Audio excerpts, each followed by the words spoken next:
كاتبة وشاعرة.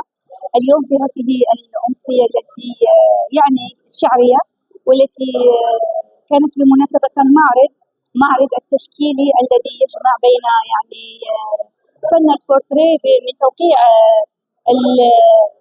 الفنان الكبير عبد الله بالعباس، الذي اشتغل على تجربته الشعرية عبر عدة نصوص كانت محور هذا المعرض لتذكير يعني واستعادة الأشياء سبق للسيد عبد الله بالعباس الاشتغال على أعمال الكثير من الكتاب، أهمهم نذكر مثلا محمد زبزات أو محمود درويش أو أنيس الرافعي أو كيليتو أو يعني حتى من خارج المغرب.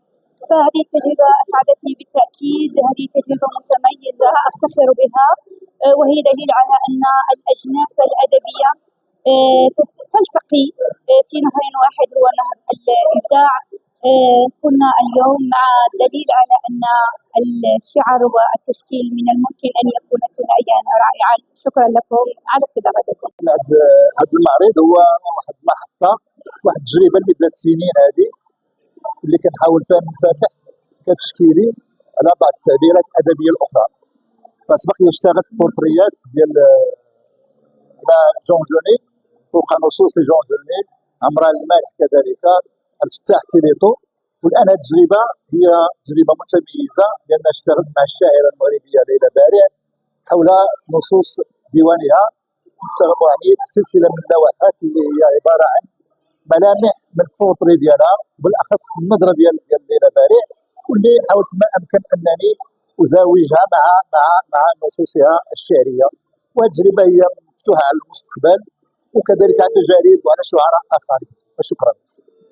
Dans les Grèces, ciel sur les airs en une dimension moindre que ton cœur.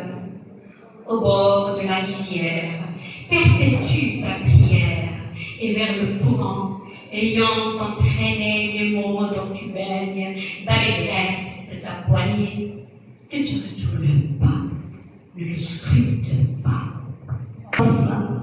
بالجسد أبصر على هذا الغرق المفاجئ. قال الرسام: هي مفارقة للكلمات.